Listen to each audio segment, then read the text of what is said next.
लीजिए सुनिए सूर्यकांत त्रिपाठी निराला के लिखे उपन्यास चोटी की पकड़ का भाग 21 मेरी यानी समीर गोस्वामी की आवाज में। भाई नजीर, यूसुफ ने पुकारा। नजीर बैठे थे, अभी ही फुर्सत मिली थी।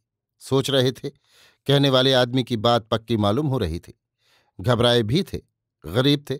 यूसुफ की दोस्ती से फायदा न हुआ था। कटने की ठान ली। आवाज पहचान कर उठे। दिल से नफरत थी, मगर मुस्कुराहट से होठ रंग लिए। थानेदार की निगाह से निगाह भी नीची रखी।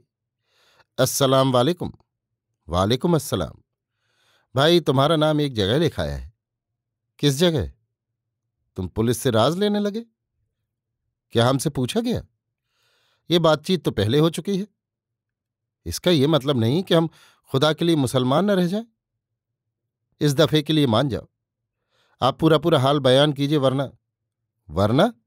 हाँ, वरना आप सरकार से बदला चुका लेंगे। नहीं, चुकवा लूंगा। तुम तो बहुत बिगड़े। बात भी कोई बनाई? बात तो बनाई।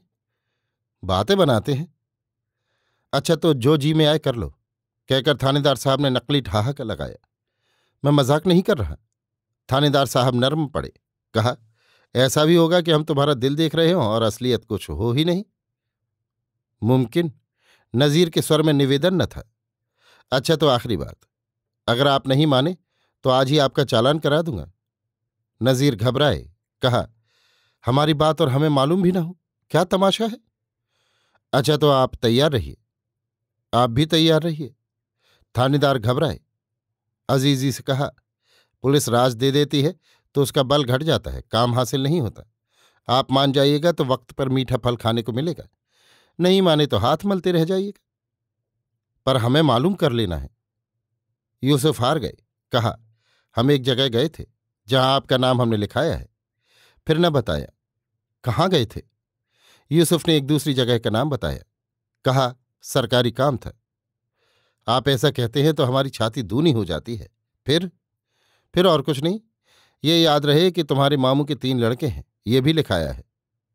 मेरे तो मामू ही नहीं।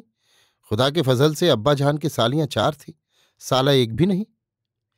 आपको हम बचाए हुए हैं, ये आप समझे या नहीं? हाँ, ये तो है। और आप नहीं गए, ये भी साबित है।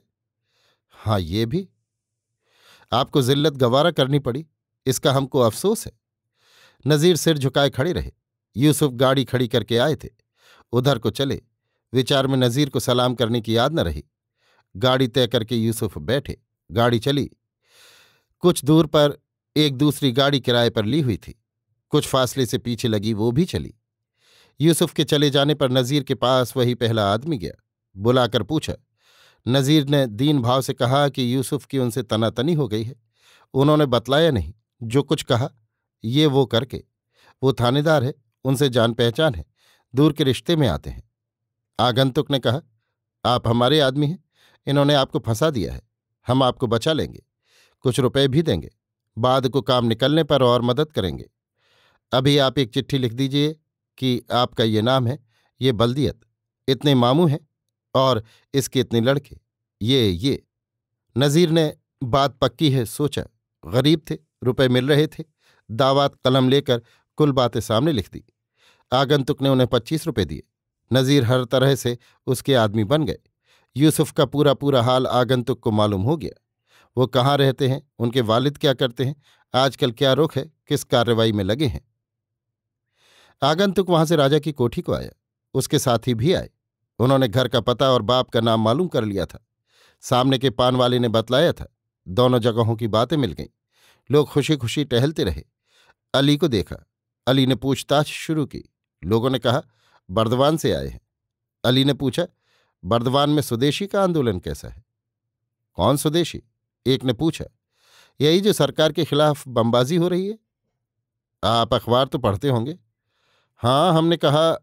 दूसरे ने कहा, बम वाले हैं। कौन? अली ने कहा, हमारे साहबजादे थानेदार हैं। तीसरे ने कहा, हमारे मामू के साले के ससुर इंस्पेक्टर हैं। अभी आप सुन रहे थे सूर्यकांत त्रिपाठी निराला के लिखे उपन्यास चोटी की पकड़ का भाग 21 मेरी यानी समीर गोस्वामी की आवाज में।